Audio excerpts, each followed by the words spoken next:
Aí eu vi minha esposa passando, perguntei, Beni, o que tu acha de eu pregar hoje sobre um tal assunto? Mas ela me olhou para minha cara, mas tu não falou que ia pregar sobre a volta de Cristo? Eu falei, é mesmo, eu falei. E agora? E já estava umas 3 horas da tarde quando ela falou isso. Eu falei, e agora? O que eu faço? Aí eu corri para tentar fazer a pregação da volta de Cristo, né? Aí eu falei, Senhor, mas tem essa pregação também sobre gratidão, que eu queria tanto falar. Mas quando você olha o texto de Lucas, capítulo 17, você vê que Lucas fala do texto dos leprosos, mas logo embaixo fala da volta de Cristo. É no mesmo capítulo. Eu falei, pronto, fechou tudo. Vou tentar juntar 2 pregações em uma só. Estão prontos? Tem algum pastor me visitando aqui nesta noite? Algum pastor? Não, ninguém, né? Amém. Eu vou pedir até para o pastor Valdo me ajudar aqui na leitura de alguns textos aí, para mim. Tem capítulo 17 de Lucas, vamos ver se eu consigo juntar dos leprosos e falar também sobre a volta vindo do reino de Deus. Lucas 17, versículo 11. Que aí eu vou entrar também um pouco no capítulo 24 de Mateus e 21 de Lucas. Vamos ver se Deus me inspira, se Ele quer realmente as 2 pregações em uma só, ou Ele quer só uma. O Senhor vai me conduzir, que a palavra é dele, não é minha. Amém? Vamos ler então do capítulo 17 de Lucas, versículo 11 em diante. Amém? Esse texto fala da gratidão e tem tudo a ver também com a volta de Cristo. Porque eu tenho andado preocupado com a igreja, não com a igreja, eu vejo no geral, nós, como cristãos, nós temos pedido muito a Deus aquilo que Ele não quer nos dar e esquecemos de agradecer aquilo que Ele já deu. E se alguma coisa você tem para guardar o que Ele vai dar, é porque foi Ele que deu. Então, em vez de a gente ficar na expectativa, temos que agradecer o que Ele deu. Porque Ele está dando. E tem coisas tão simples que a gente não valoriza, que estamos aqui, a gente esquece de valorizar. Eu sei que tem pessoas aqui hoje querendo andar e não conseguem, e você andou. Tem pessoas que querem enxergar e não conseguem enxergar, e você está enxergando. Tem pessoas que ia ter o mínimo que você tem e você talvez já reclamando por aquilo que Deus não lhe deu. E quando Deus está lhe dando muitos, quando tem muitos que não tem nada que tu tem. E isso isso nós temos que evitar isto, porque isso provoca em Deus um sentimento da ingratidão, é ruim. Eu me lembro muito bem que não tem coisa pior para um pai, nós como pai, quem é pai, quem sabe disso, é quando o filho não reconhece o que ele faz por ele. Eu como pai, quando meus filhos reconhecem que fazem, que eu faço por eles, você me deixa feliz. É normal. Qual é o pai que não fica feliz quando o filho reconhece o esforço dele por ele? Agora imagine só, você como filho de Deus não reconhecer o que Deus tem feito por você. Gratidão é algo que abre porta para receber mais. E a falta de gratidão fecha a porta para receber o restante. A gente tem que ser grato. Há uma ordem expressa na Bíblia, dai graça por tudo. Em tudo dê graça. E a essência da adoração é dar graça a Deus por tudo. Se tem chuva, dá graça. Tem nuvem, tem graça. Não chegou o que tu quer, dá graça. Entendeu? Usufrua o que você tem. Quando chegar o que tu quer, dê mais graça ainda. Se não chegar também, dê graça do mesmo jeito, que Deus sabe o que faz. E eu quando me lembro que Deus fala naquela passagem dele sobre a oração, de pé, de buscar, de bater na porta, e ele fala assim, olha, um filho pediu ovo para o pai não vai dar um escorpião. Em outras versões vai dar serpente. Então o pai tem o melhor para nós. Você não crê não? Eu creio. Se eu não recebi agora, porque Deus sabe que eu vou me arrebentar com aquilo que eu vou receber. Ele não me dá porque sabe que eu vou destruir o que Ele vai me dar. Ele sabe todas as coisas. Tem que aceitar e me conformar. Eu tenho que aceitar e levantar a mão para o céu e ficar feliz da vida. Amém? E como Deus vê, porque a memória... Quem é grato, ele tem memória no coração. Está em Deuteronômio capítulo 8. Deuteronômio capítulo 8 fala que, olha, quando vocês receberem, não esqueçam que foi Deus que deu. Não esqueçam. Porque tem que ter memória. Se você não se lembrar, você corre o risco de passar pelo deserto outra vez. Porque às vezes quando a pessoa não aprende no dar graça a Deus pelo que tem, Deus joga no deserto para poder aprender a valorizar o que tem. Eu vejo pessoas entrando num deserto, está tudo bem, de repente Deus está vendo que a pessoa não quer se humilhar, não quer dar graça. Porque quem é grato tem coração humilde. Quem não é grato, ele é egoísta, é arrogante, ele acha que tudo gira em torno dele, tem que ser tudo do jeito dele. Mas quando a pessoa é grato, ele é humilde, ele entende que o mundo não gira em torno dele, é Deus que coordena as coisas, é Deus que controla as coisas. A gente aceita o que Deus quer, porque ele sabe o que é o melhor. E gratidão se ensina. E eu, como pastor, tenho que ensinar a minha igreja a ser grato. Para poder salvar alguns, para não passarem para o deserto do sofrimento, porque Deus vai te humilhar para tu aprender a gratidão. Amém? Diz assim a palavra de Deus, 10 leprosos. Lucas 10. Caramba, tem um... É 17. É porque derramou que água aqui, ó. Está nadando em água aqui minhas coisas. É 17 do 11 em diante. Mas tá bom. Um lago aqui, caiu aqui. Eu tô querendo um monstro Lago Ness. Vem pra cá.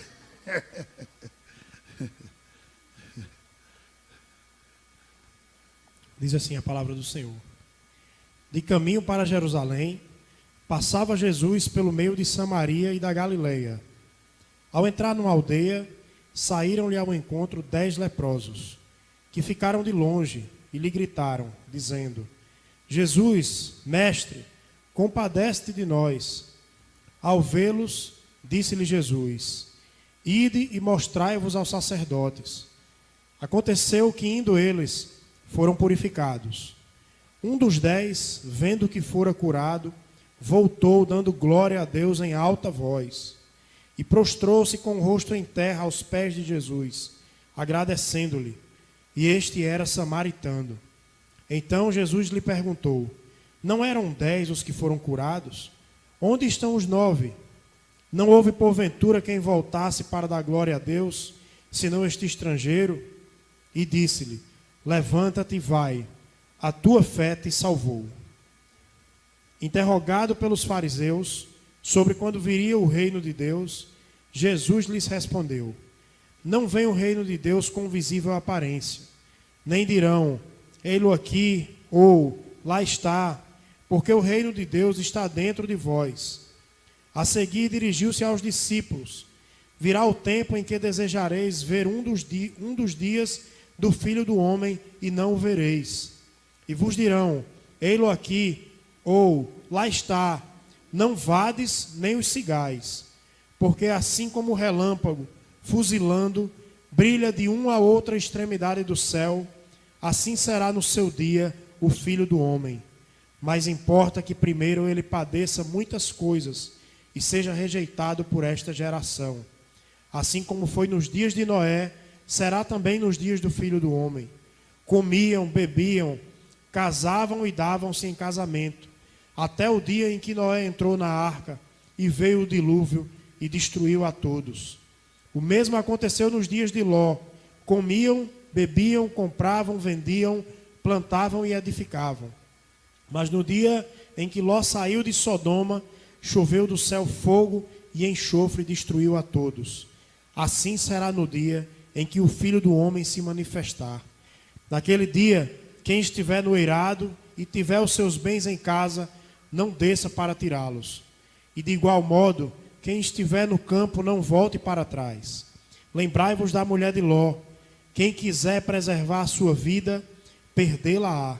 E quem a perder de fato, a salvará. Digo-vos que naquela noite, 2 estarão numa cama. Um será tomado e deixado outro. 2 mulheres estarão juntas moendo. Uma será tomada e deixada a outra. 2 estarão no campo. Um será tomado e o outro deixado. Então lhe perguntaram: Onde será isso, Senhor?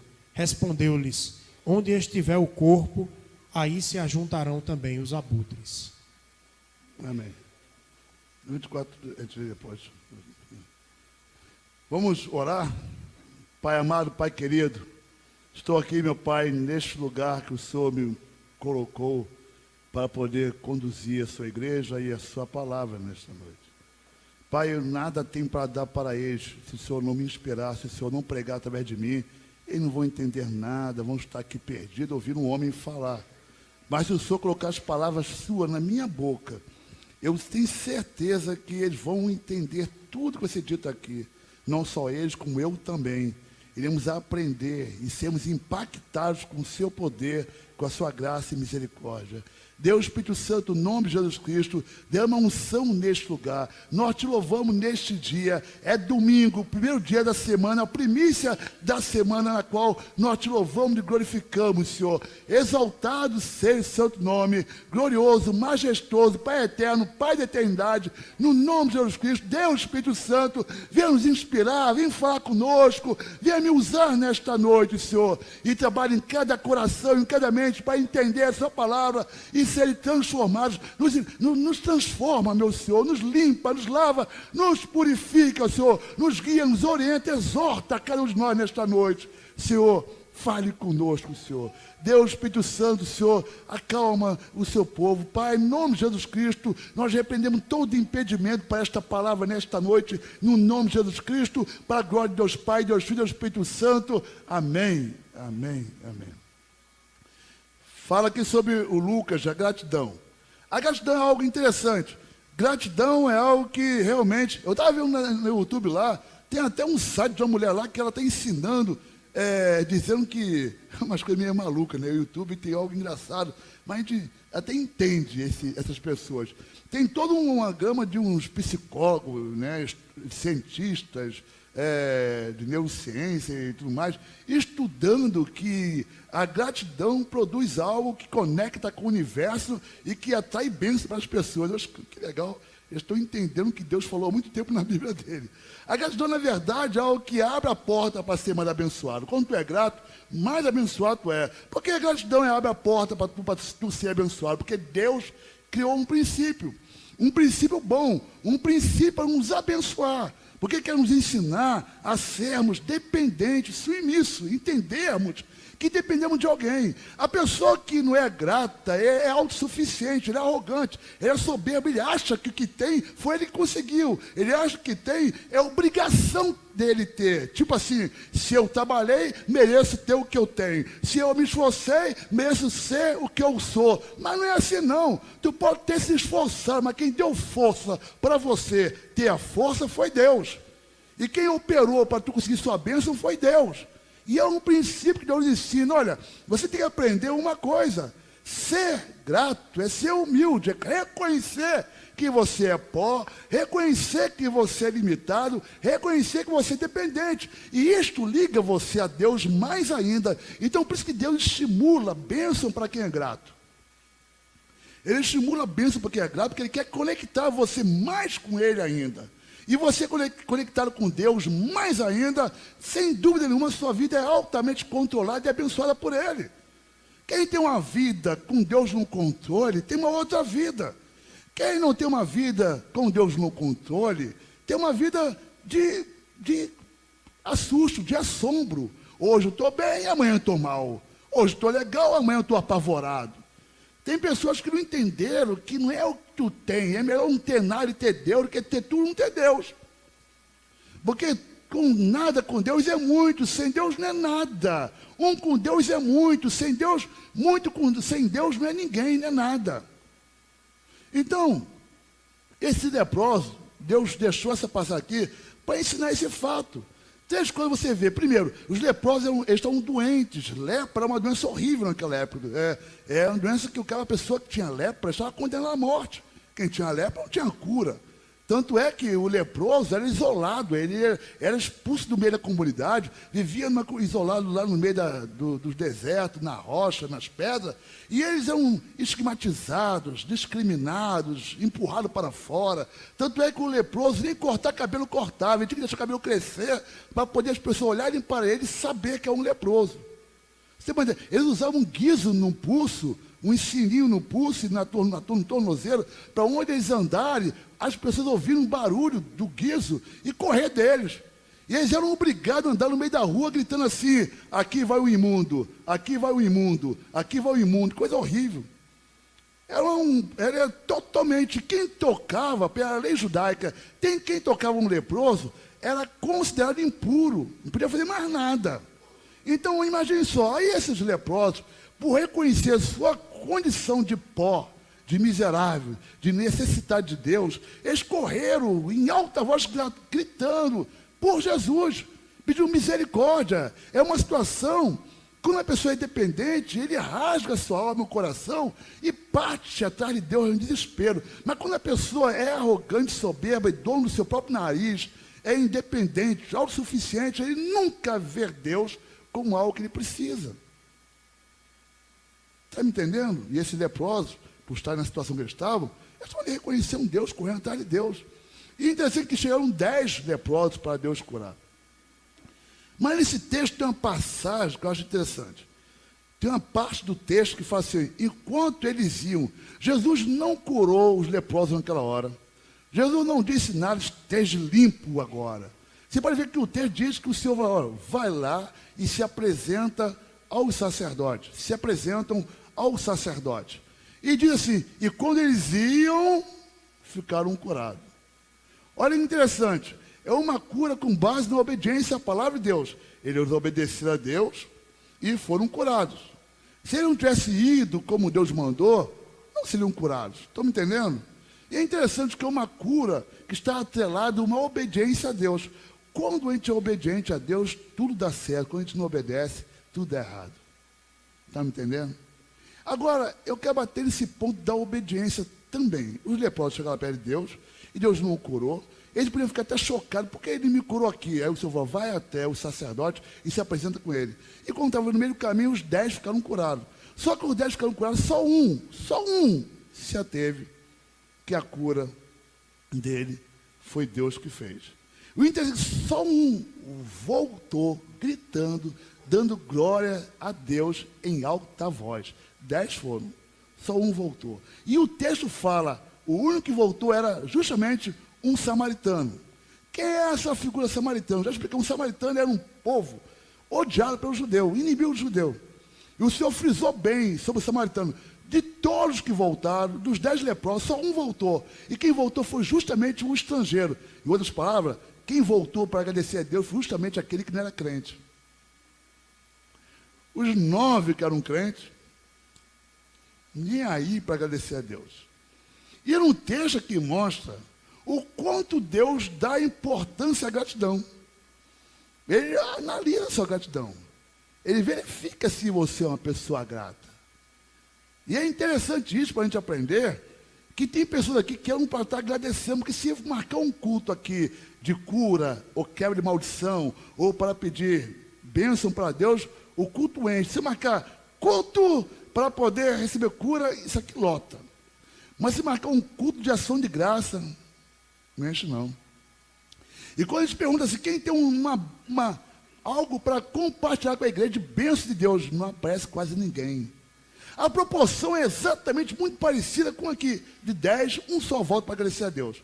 Porque eu estou batendo nessa tecla. Ei, olha a minha cara aqui. Eu tenho que conversar com as pessoas na igreja. E eu até entendo que as lutas que vocês enfrentam, o dia a dia de vocês, não é mole não. Eu não sou louco não. Eu sei que a coisa não é fácil. Mas um dia eu parei para pensar com o irmão aqui. Ele está até aqui, vai ter que entender. Ele não vai ficar chateado comigo não, porque ele conhece muito meu coração.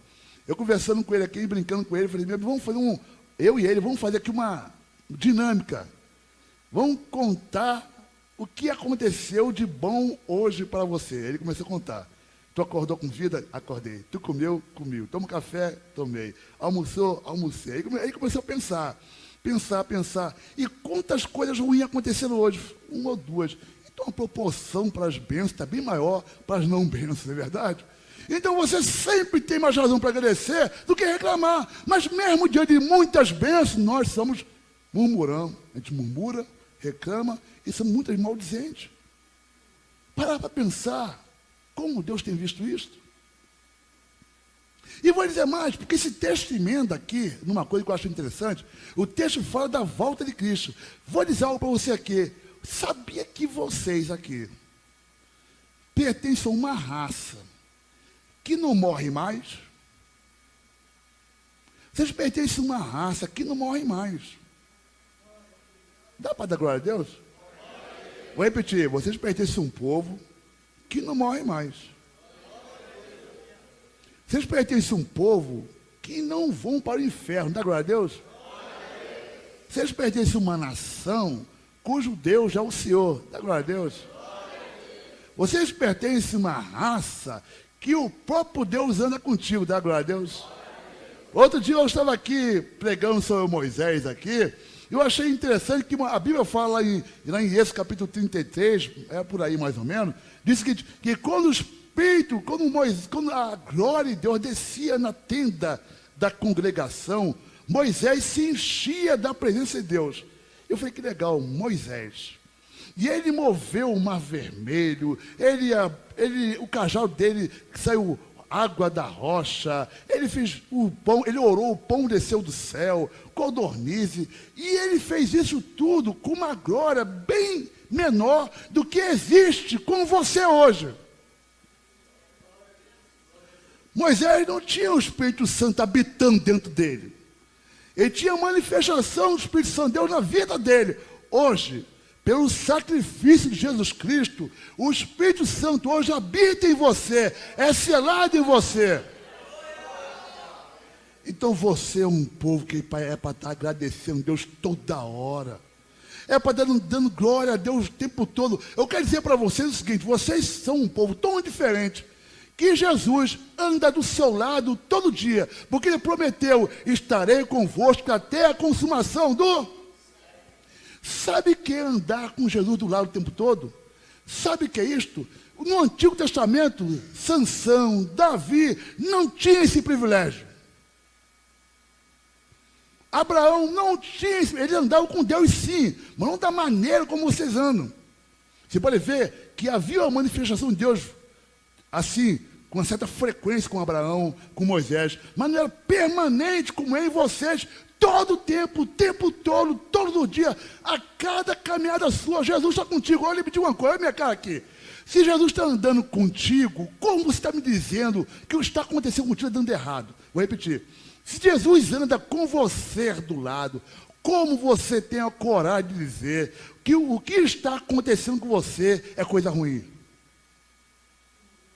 É impossível ser ruim. Porque se não aconteceu nada que te agrada, é porque é o que tu precisa para aquele momento. Porque se Ele está contigo, se Ele conduziu o seu caminho deste jeito, é porque algo Ele está fazendo, amém? Eu vou dizer mais. Eu acho interessante que quando Deus mandou os leprosos, vá até o templo e se apresenta ao sacerdote. E conforme eles andavam, eu fico imaginando aquela cena, eles cheios de lepra, e cada passo que eles davam, eu imagino que a pele deles ia ficando clara, limpa, curada. Eu quero dizer para vocês que a cada caminhada da sua vida, Deus está operando algo na tua vida, você não está nem vendo. Os leprosos não viram a pele clarear, eles só chegaram à conclusão que estavam curados quando chegaram na porta do templo. Assim é com a sua vida, a coisa não se resolveu ainda, mas está resolvendo, amém? A coisa não está resolvida, mas está resolvendo. Caminha, anda. Enquanto eles iam, eles eram curados. Enquanto vocês vivem a sua vida, vocês vão ser abençoados. Viva a sua vida, caminha na sua vida, prossiga, que Deus está lhe abençoando. O Salmo 126, eu acho que é um salmo lindo, que ele fala, olha, aquele que semeia com choro, ele volta colhendo os feixes com... Aquele que semeia com choro, quer dizer, aquele que planta sofrendo, chorando, gemendo, ele volta colhendo os feixes com alegria. Se você hoje está gemendo, sofrendo, eu quero dizer para vocês, vá, siga, anda, vá em direção onde Deus mandou você ir. Faça o que o Senhor mandou tu fazer, que você logo, logo verá a sua bênção. Logo, logo verá as coisas mudando. Logo, logo verá a coisa retornando de bênção para você. Agora, gratidão é fundamental. Ser grato a Deus é fundamental. Os 10 eram um só foi grato a Deus. E detalhe, um só voltou dando glória a Deus em alta voz. Um só deu mais ênfase ao Deus que curou do que a própria cura. As pessoas estão dando mais ênfase às bênçãos do que o próprio Deus que cura. Eu quero dizer para vocês, povo de Deus, vocês vão morar com Deus, não fiquem preocupados com bênção, não. Vocês têm salvação e vida eterna. Vocês têm que dar ênfase a Cristo, tem que procurar ter comunhão com Ele, andar com Ele, crescer com Ele. Você é a noiva dEle. Então Deus, Ele quer essa gratidão, olha só que interessante. Quando esse que reconheceu a cura, e reconheceu, ele foi grato a Deus, eu acho legal que ele voltou, e quando ele voltou, por ter sido grato, olha que Deus falou, onde estão os outros 9? Eram 10. Por que só um voltou para agradecer? E olha que o bacana aconteceu. Olha, como você voltou e foi grato, não só não será curado da lepra, como a sua fé vai lhe salvar. Olha que coisa grande. Quando você é grato, você foi para receber uma cura só. Uma pequena bênção, uma cura física. E como ele foi grato, recebeu uma bênção muito maior, que foi a salvação da alma dele. Quando você é grato a Deus, a sua bênção vai ser maior do que ela já é. Capítulo 8 de Deuteronômio fala que nós temos que reconhecer Deus na nossa vida. Eu não aguento quando vejo pessoas trabalhando, agindo, como se tudo foi ele que conseguiu. Fazer um plano, como se ele pudesse fazer planos. Tá, tudo bem, plano ele pode. Mas a palavra final é de quem? O coração pode fazer planos. Vou repetir aqui. O coração pode fazer planos. Mas a palavra certa vem de quem? Então você planeja ter tal coisa, fazer tal coisa. E se Deus falar não? E aí? Vamos correr? Desesperar? Não. Porque pode ter certeza que a sua bênção será muito maior num não dele do que num sim. Porque Deus fala assim, eu vim assim, olha, ele vem aqui, para fazer o desejo do seu. Ele fala, eu vim para atender o desejo do seu. Então pode estar certo, quem me ouve aqui, seja grato a Deus agora pelo que tu tem. Porque o que você deseja, tu vai receber. Do jeito dele. No não dele está o sim. E no sim está o não. Porque ele pega tudo no final, ele transforma o bem, o mal no bem, e o bem na bênção maior ainda. Então, está na hora do povo de Deus agradecer a Deus. Povo de Deus, sejam mais gratos a Deus. Sejam mais gratos a Deus. Deus está aí pedindo. Se você olha, vocês não estão sendo gratos a mim. Tem algum aleijado aqui hoje? Tem? Aleijado não, deficiente físico, me perdoe a palavra. Que é uma expressão muito pesada, aleijado. Deficiente físico, tem?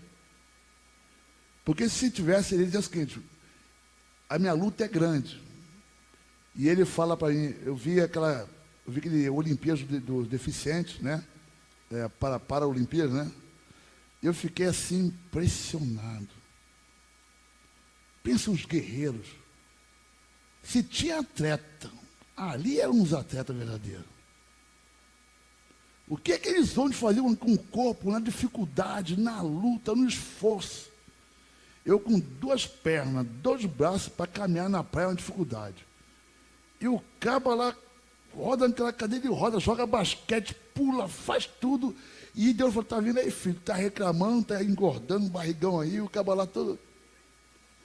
Era para estar fit e está aí. Ele fit, você não fit.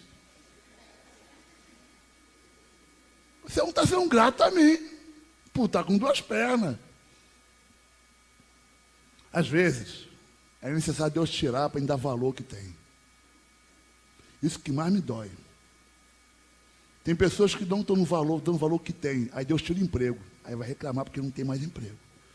Está confiando só no seu trabalho, confia na sua competência, tá bom, tu está muito autossuficiente, confia muito no que você tem, você não é grato a ninguém, vai perder tudo que tu tem, vai ficar desempregado.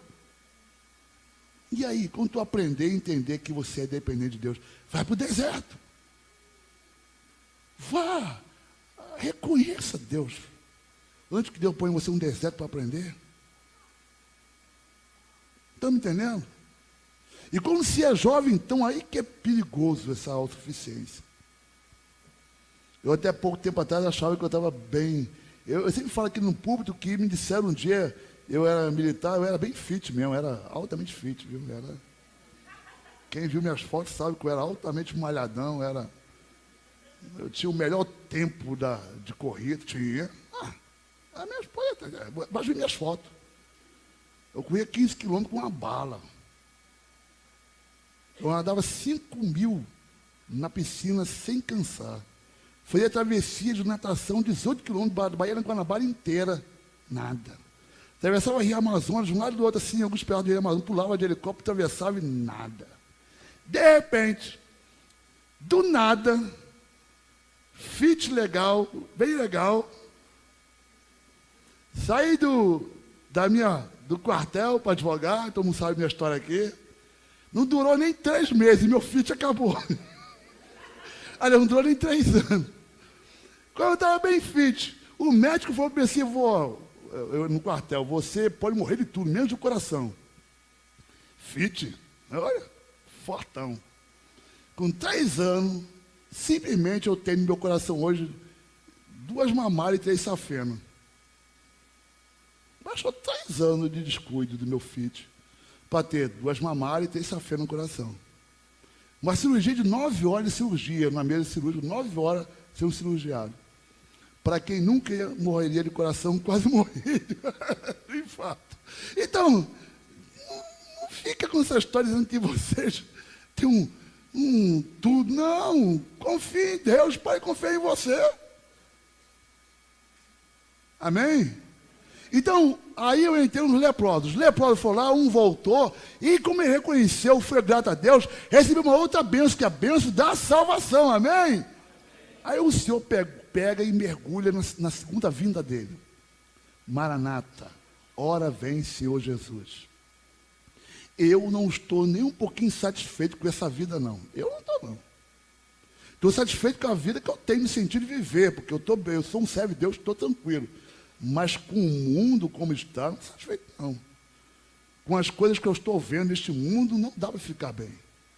Não dá para eu ficar feliz quando eu sei que ontem vi um filme do Congo, eu fiquei desesperado, porque eu fui ver, porque eu choro. Para quem não sabe, eu acho que devido à minha descendência africana, por ser negro, eu sofro quando vejo a África sofrendo. E não tem uma vez que eu vejo filme da África que eu não venho a chorar. Eu falo, Senhor, por que eles sofrem tanto assim? É muito sofrimento, Senhor. Aí passou de cara assim, só numa guerra, morreu 5 milhões. Aí na outra guerra, 1 milhão e tanto. Aí eu fui pesquisar que a FAO da ONU diz que tem 1 bilhão e 200 mil gente passando fome no mundo. 1 bilhão e 200. Eu digo fome sem nada. Sem nem nada para comer. Aí eu leio um pouquinho mais baixo, lá embaixo da FAO, fala que a fome no mundo não é porque não tem comida, não tem comida para todo mundo. Só que as comidas estão estocadas em celeiros, estocadas, guardadas. O mundo está um desespero. A guerra, rumor de guerra, e nesse dia, recentemente, apareceu em Jerusalém uma corneta no céu que a NASA, não sei se é verdade, a NASA apareceu para desmentir, dizendo que é uma placa que surge lá, que aquela corneta veio desmentir, porque, viu? Aí mandaram até para mim, não foi? Porque eu tinha acabado de pregar sobre a volta de Cristo, aí apareceu esse sinal no céu, muito estranho. Que disseram que aconteceu em 2000 e tanto. É estranho. Aí Deus tem me incomodado, porque, na verdade, o que ocorreu? Nós começamos a andar sem falar da volta de Deus. Por quê? Houve um período lá no século XIX que tentaram descobrir que dia Jesus ia voltar. Para quem não sabe, a Igreja Adventista do Sétimo Dia surgiu da Igreja Batista do Sétimo Dia. Porque, na verdade, houve um homem que tentou prever a volta de Cristo, e lá por 1800 e pouco, eu não sei a data exata, 1800 e pouco. E como ele tentou prever, ele disse que Cristo ia voltar naquela data, as pessoas largaram tudo, foram para a montanha aguardar Jesus voltar. Pararam de trabalhar, largaram o trabalho, largaram tudo. Jesus não voltou naquele período. Aí eles foram calcular novamente, Jesus não voltou. Então se tornou meio assim, meio chacota falar da volta de Cristo. As igrejas pararam de falar da volta de Cristo. E pior, o diabo astuto começou a lançar várias teorias malucas que fez com que a volta de Cristo não fosse mais pregada nas igrejas. Mas, pode crer, o Senhor está perto de voltar. Não sei quando, não sei que dia. E quem aparecer falando o dia e a hora dele voltar é heresia. Porque diz a Bíblia que só o Pai sabe o dia da volta do Senhor. Nem o Filho sabe, nem Jesus sabe. É interessante, né? Eles são trindade, são iguais. Mas a única coisa que o Filho não sabe do Pai é a volta dele mesmo. Ele não sabe o dia que ele vai voltar. Agora, eu sei de uma coisa. O Senhor Jesus volta para a boda do Cordeiro. O que é boda do Cordeiro? É um casamento. O casamento com boda do Cordeiro, lá tem um estágio. O estágio de noivado e casamento propriamente dito. O noivado já é um casamento. Mas só que o noivo tem um ano para preparar, para se juntar com a sua noiva. Então, o que está acontecendo conosco aqui na terra, por enquanto, nós estamos nos preparando para a vinda do noivo. Porque esse um ano de preparação, simbolicamente, já acabou. E a qualquer hora ele pode chegar, amém? Tem uma parábola das 10 virgens, quem sabe essa parábola, diz que tinham 10 virgens. 5 foram zelosas, foram cuidadosas e mantiveram o seu candeeiro, sua lamparina com azeite. As outras 5 foram imprudentes, não se cuidaram, não se prepararam para a volta de Cristo. Ele veio e quando ele chegou, as 5 não estavam prontas para subir e ficaram. Amém? Quem aqui está pronto para subir com o Senhor? Levanta a mão. Sincero. Senhor, tira a foto aí. Quem aqui está pronto para subir com Jesus? Levanta a mão. Tira a foto, Jesus. Tira a foto correndo aí, Senhor. Ele tirou a foto. Tem que haver uma convicção. Eu estou pronto para, se o Senhor voltar agora, porque Ele pode voltar a qualquer momento, eu estou pronto para subir com Ele, amém? Se você levantou a mão, amém. Se você não teve coragem de levantar a mão, corra, corra, corra para pegar azeite, viu? Porque que diz aqui um capítulo 17, que ele virá como relâmpago, pum, pum, acabou. Vai passar e ei. Tem aquele filme do Deixado para Trás, né? E justamente um filme bota um pastor negão. Tem um medo aquele filme. Por quê? Botou um negão com um pastor. Ficou, e o pastor ficou. Falei, que droga, rapaz. Falei, tá, eu vou me cuidar mais ainda agora. Eu não quero ficar, não. A segunda volta. A segunda volta, o Senhor não disse a data nem a hora dele voltar. Mas o Senhor deixou sinais claros da sua volta. Sinais para você verificar e analisar. Eu falei aqui no culto de ceia que não se engane, não. Os sinais estão acontecendo, todos eles.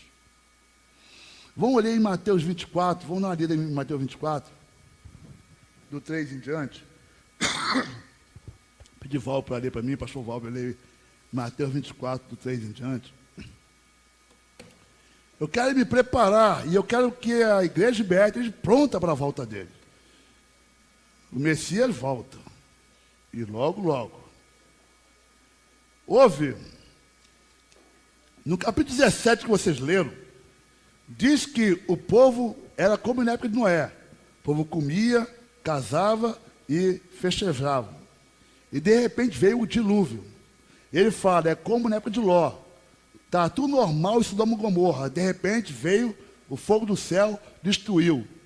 Então o que Deus está falando para nós, aqui no capítulo 17 de Lucas, que o pastor Valber leu, o anterior, diz o seguinte, a vinda dele é repentina. É repentina. Ele veio como cordeiro, ele veio salvar na primeira vinda. Na segunda vinda, ele vem irado como um din-din. Né? A criança fala isso, né? Ele vem, porque ele vem para julgar, para juízo. Ele vem passar foice. Ele vem para colher. Não dá tempo para nada, ele vem para colher. Quem está pronto, ele colhe e leva. Quem não está pronto, ele arranca e queima.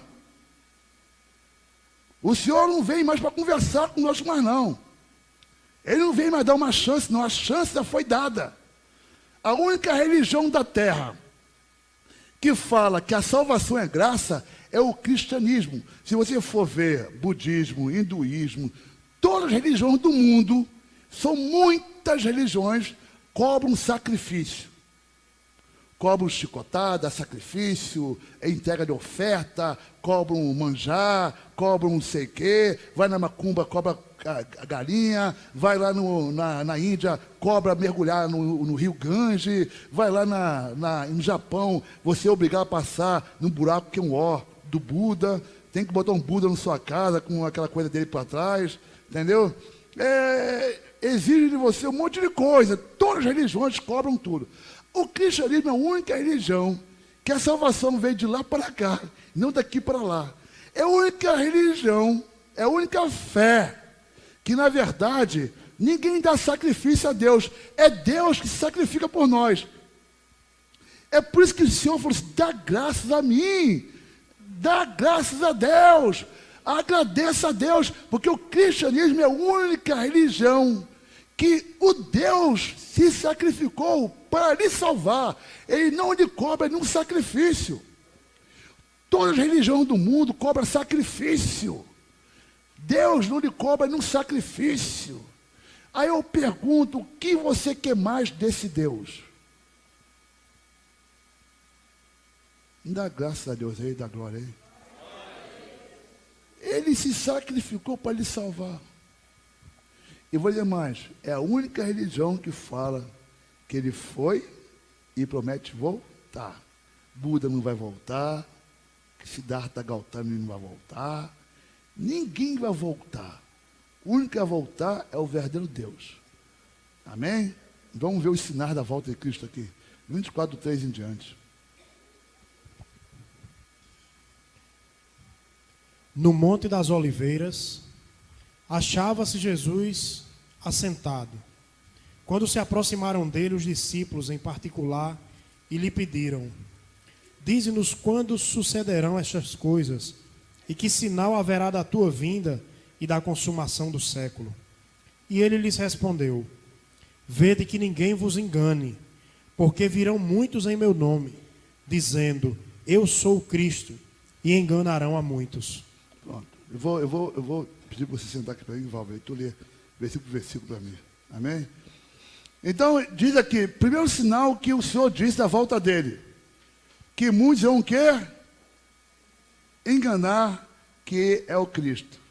Não é o R Cristo não, viu? Porque aquele é uma chacota. O Henrique Cristo já é uma chacota, né? Mas tem muitos que vão aparecer dizendo que é o próprio Cristo. Aqui você não vê. Mas em várias regiões do mundo, há muitas pessoas falando que é Jesus Cristo. Há muitas pessoas querendo enganar dizendo que é o Senhor. O sinal claro da volta dele é quando as pessoas começarem a tentar enganar você.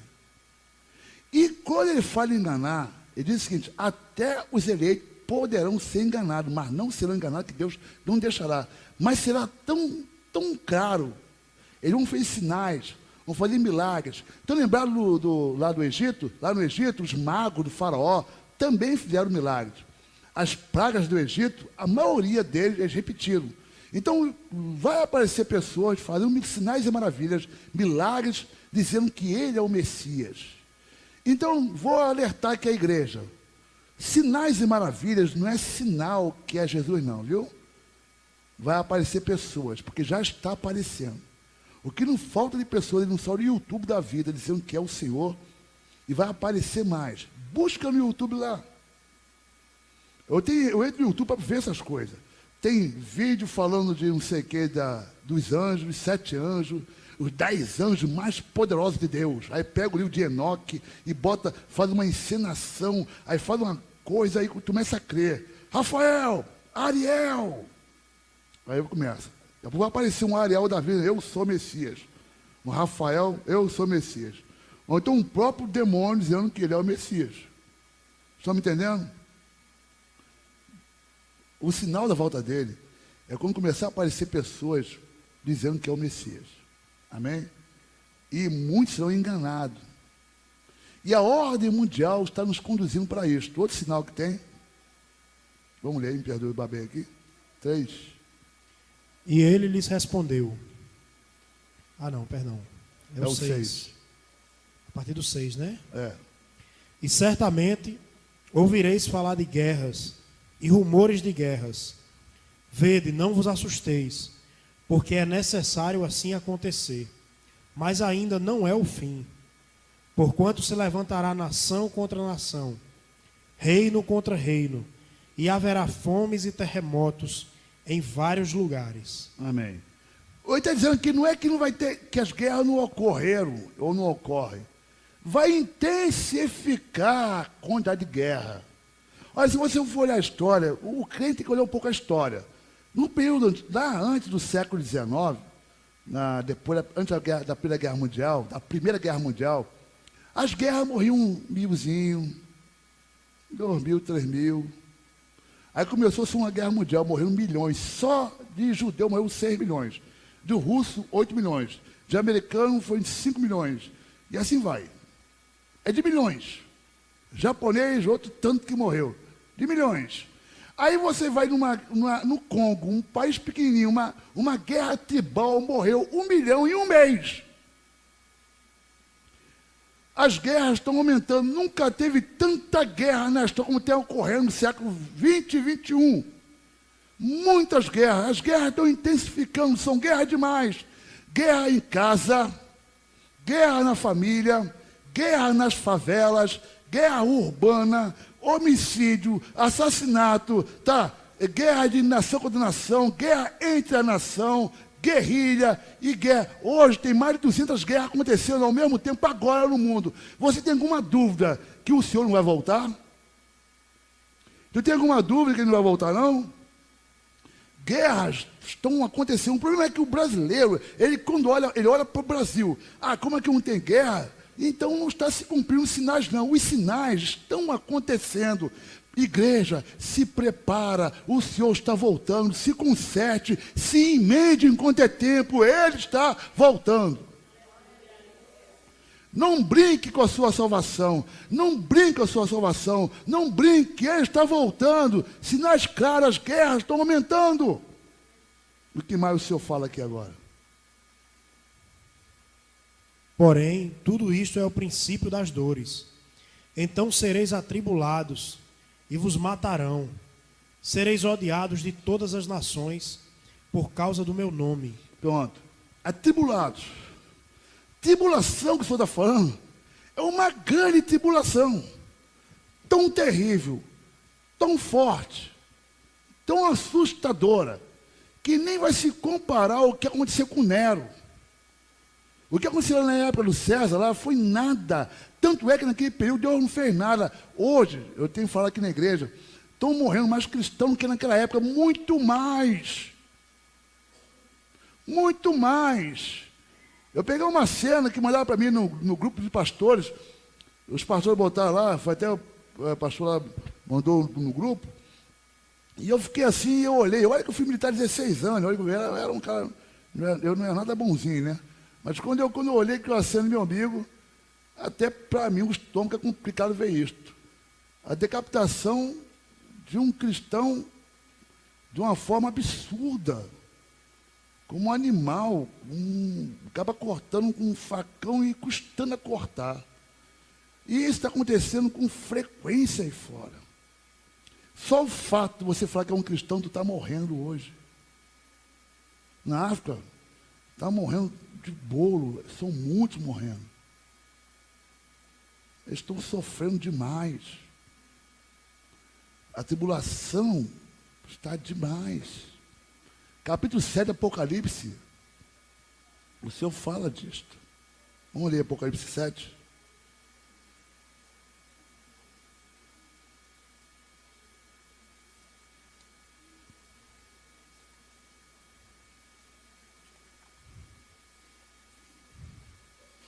Acho que eu botei aqui, anotado, para facilitar.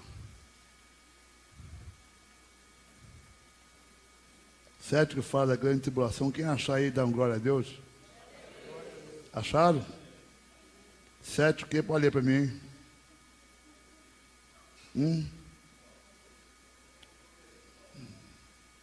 Pode ler. Pode ler o 9. É o 9, né?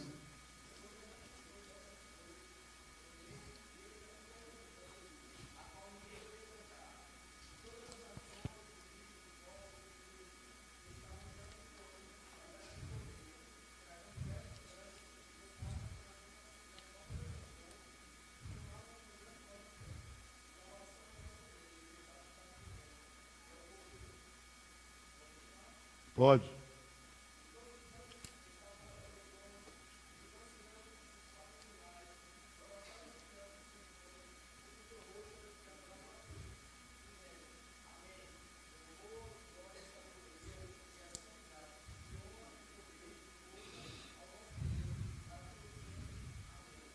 Esses de veste branca vieram do quê? Da grande... Os de veste branca que vai chegar perto do Cordeiro são aqueles que vieram da grande tribulação. Então, olha, o sinal da volta de Cristo é uma grande tribulação. Está acontecendo? Está. Amém? Se conserte, igreja. Se conserte. O que mais está falando aí? Não, no Mateus mesmo.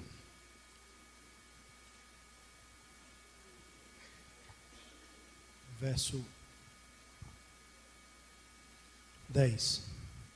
Nesse tempo, muitos hão de se escandalizar, trair e odiar uns aos outros. Levantar-se-ão muitos falsos profetas e enganarão a muitos. E por se multiplicar a iniquidade, o amor se esfriará de quase todos. Aquele, porém, que perseverar até o fim, esse será salvo. Pronto. Mas no versículo 7, que eu vou voltar para o 7 aqui, fala: porque levantará nação contra nação, expliquei, está acontecendo já, reino contra reino, já está acontecendo, e haverá fomes e terremotos. Eu expliquei que fome está acontecendo no mundo. Alguém tem uma dúvida que não tem fome, não? Você está comendo. Você está comendo. Dá graças a Deus aí. Tem gente passando fome. Será que você não vê isso não? É muita fome. Quem aqui, não vou nem perguntar, não precisa levantar a mão, mas quem já passou fome sabe que é ficar sem comer? Eu já fiquei sem comer por imposição de trabalho. Não porque eu não tinha que comer. Porque como eu era militar, eu fui obrigado a passar um períodozinho grande sem comer. E eu me lembro, quando eu cheguei no meu 5º dia sem comer, eu tinha visões. Eu via coisas que era absurdo, eu via minha mãe fazendo bolo, eu tinha alucinações. Imagina se as pessoas não têm nada que comer e lá na África comendo. Sabe o que no Haiti eles comem? Vou te explicar lá. Eles têm uma torta que faz lá com barro e farinha. Muito, tem padaria, tem supermercado e não quer que ele volte. Que o problema do cristão é que a gente está com padaria e supermercado a nossa porta, e a gente não quer pedir para o Senhor voltar. Na verdade, você pedindo ou não pedindo, ele vai voltar. Mas a sua preocupação com a volta dele está havendo. Nós temos que orar, Senhor, volte logo, que o mundo está complicado. A fome está aumentando. Estão sofrendo. É insuportável, não dá para ver tanto sofrimento, não. Eu confesso que eu não aguento mais ver isso, não. Eu vejo os programas de violência só para poder saber o que está acontecendo, mas eu confesso que eu fico para baixo. E eu falo, Senhor, por que eu estou chorando aqui? Eu choro, eu choro de vez em quando, eu choro quando eu vejo alguma violência. Porque eu estou vendo as pessoas sofrendo de um jeito e eu falo, o que eu posso fazer? Eu fui na rua uma vez, nós fomos aqui na rua, na Quentinha, subi Quentinha no meio da rua, e lá no chão, um dos que moram na rua me confrontou, não sei quem estava do meu lado. Ele falou assim para mim assim, para o senhor é fácil falar com uma cama quente e comida, desse jeito. E eu olhei para a cara dele e falei assim, olha, realmente para mim é fácil falar, mas eu vou falar de um Deus para você, que Ele sabe o que é ficar sem comer. Vou te falar de um Deus que Ele sabe o que é passar frio. Vou te falar de um Deus que Ele não tinha onde encostar a sua cabeça, o travesseiro dele era pedra. Vou falar de um Deus que Ele andava 40 km por dia para salvar a minha e a sua vida. Eu não sei o que é passar muito frio, só passei por trabalho, mas não por necessidade. Mas eu falo de um Deus que sentiu tudo isso na pele, para que quando alguém questionar, ele fala, filho, eu sei o que tu está passando. Eu falo de um Deus que foi rejeitado, que quando alguém fala assim, eu sou rejeitado, eu falei, filho, eu sei o que é rejeição. Eu falo de um Deus que quando você for cuspido, zombado, humilhado, eu falo, eu sei o que é ser humilhado. Ninguém aqui pode se queixar de nada, porque o nosso Deus passou por isso tudo, sem precisar. É por isso que eu li sobre gratidão, dê graças a Deus. E tem gente reclamando. O Deus que tu serve passou por tantas coisas. Para ser exemplo para você. Amém? Ele vai voltar porque as guerras estão acontecendo e está acontecendo fome no mundo e mais, está acontecendo outro fenômeno impressionante. Nunca houve tanto terremoto na história como tem acontecido agora. Os terremotos estão tão fortes, que o último terremoto do Japão, alguns anos atrás, moveu a terra do eixo. Está havendo tempestade um atrás do outro. Está tendo 100 abalos sísmicos por dia. Eu olhei na internet, está tendo 100 abalos sísmicos por dia. Quer dizer, a gente não sente todos, alguns não se sentem, mas a terra está tremendo todo dia.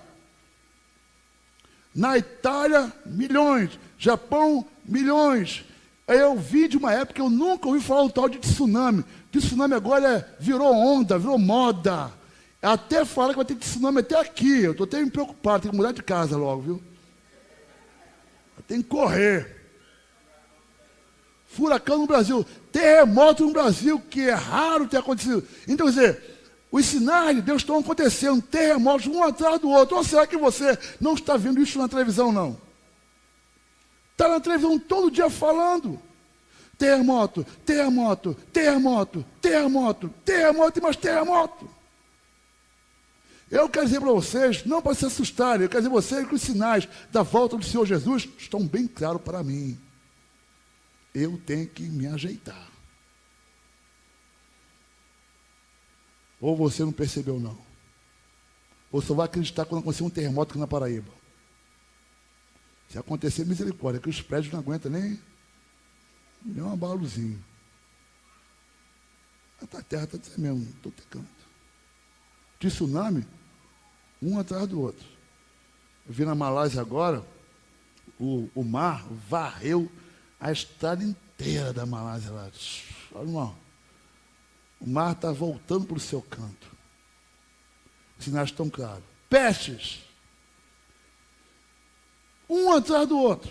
AIDS, ebola, peste negra. Depois da Primeira Guerra Mundial teve a peste espanhola, né? A febre espanhola. Milhões, milhões, milhões. Todo dia surge uma doença. Todo dia surge um vírus. Sem contar as doenças que eles escondem de nós. Gripe aviária, a gripe suína, e assim vai. Ou chikungunya, chikunada, sei não sei o quê. Tem um monte aí de inseto, eu não sei mais o que é. O cara fica pintado um dia, pô, não sabe o que é. Ele dorme bem, acorda todo pintado no outro dia, não sabe o que é. E vou dizer mais, você não sabe as consequências desse mosquito ainda.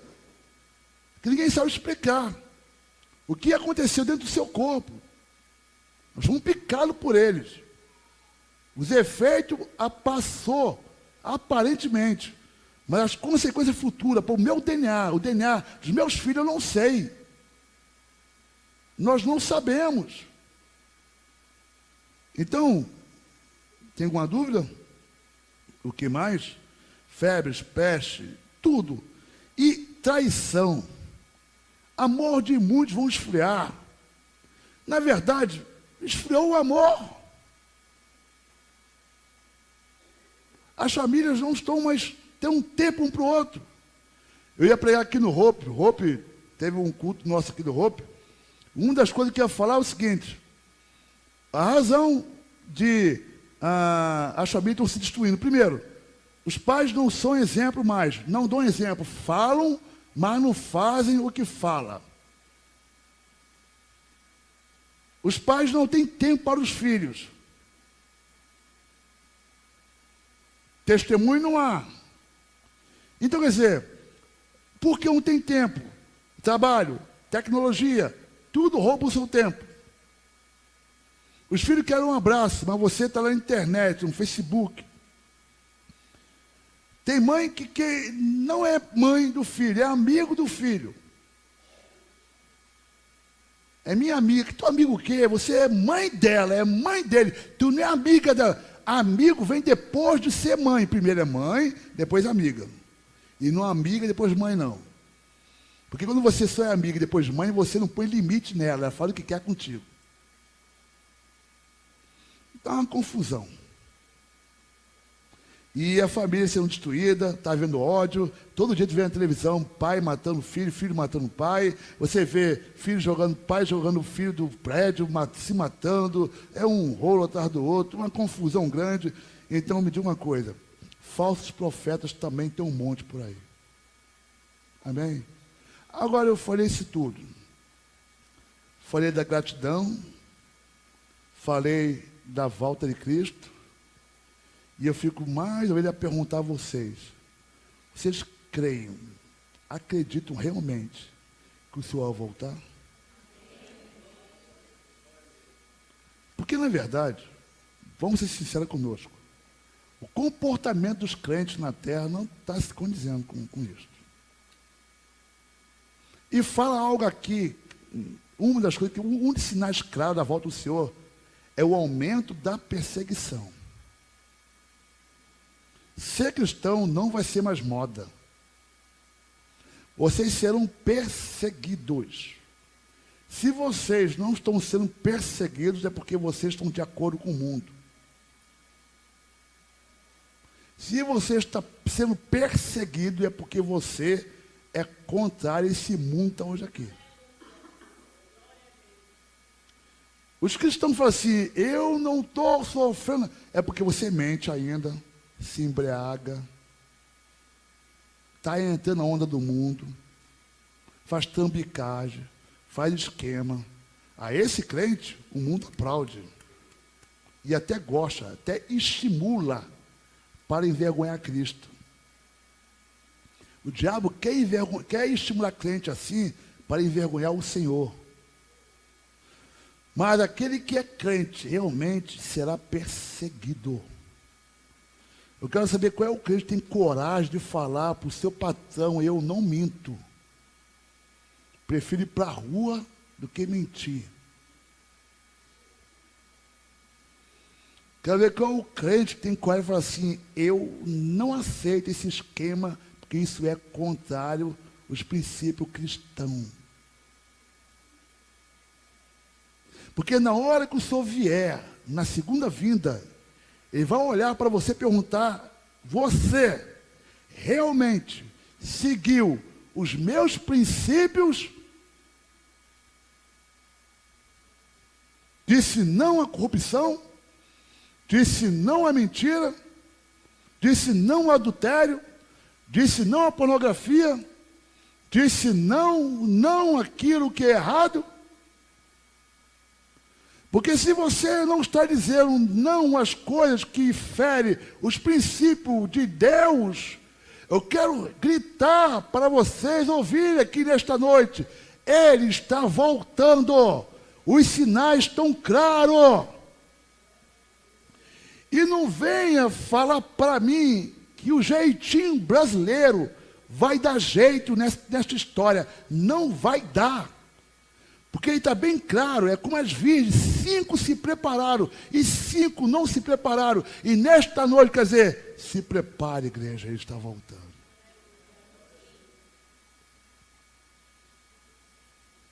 É hora de a gente ficar atento a isto. Maranata, a hora vem, Senhor Jesus. Fomes tem, terremoto aumentando, guerras estão aumentando, peste aumentando. Falsos profetas que não falta por aí. O que não falta na televisão é falso profeta. Um monte de carrada aí. Com aparência de crente, mas são falsos profetas. Todos os sinais estão claros. Maranata, a hora venceu Jesus. Amém? Vamos ficar de pé.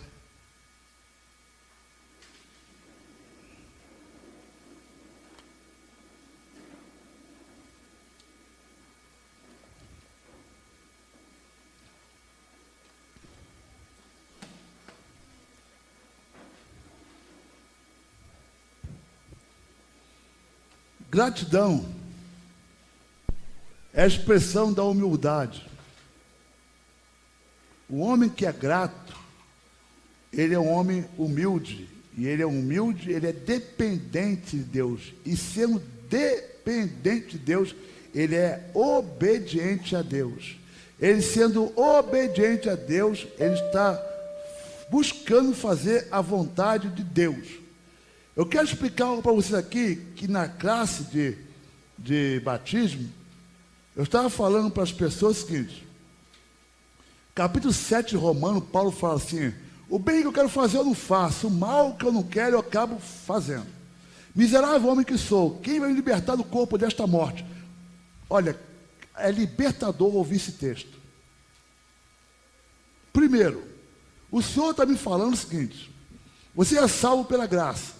Amém? Você não vai mudar esses teus maus hábitos pela sua força. Quem vai mudar é o Senhor.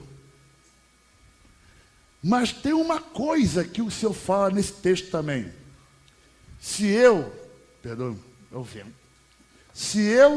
consinto que a lei de Deus é boa, então eu reconheço que o que Deus escreveu é bom. Eu reconheço que o que está escrito na Bíblia é correto. Eu aceito os princípios da Bíblia. Então, por reconhecer esses princípios, eu luto para viver estes princípios. Mesmo assim, às vezes, eu posso escorregar nesses princípios, mas eu caio e me arrependo e volto para os bons caminhos. Mas quando o cristão é aquele que se convenceu, Satanás botou na sua cabeça que fazer sexo fora do casamento é normal, você está em maus lençóis. Se ele convenceu que roubar é normal, você está mal para a volta de Cristo. Se ele lhe convenceu que mentir de vez em quando é normal, você está mal para a volta de Cristo. Se ele lhe convenceu que receber dinheiro de corrupção é normal, você está mal para a volta de Cristo. Se ele lhe convenceu a ser ingrato, você está mal para a volta de Cristo. Se ele te convenceu que se embriagar quase sempre é normal, tu está mal para a volta de Cristo. Se ele lhe convenceu que frequentar as farras, as coisas aí fora é normal, tu está mal para a volta de Cristo. Se você está mal para a volta de Cristo, se ele lhe convenceu que pornografia aquece o relacionamento conjugal,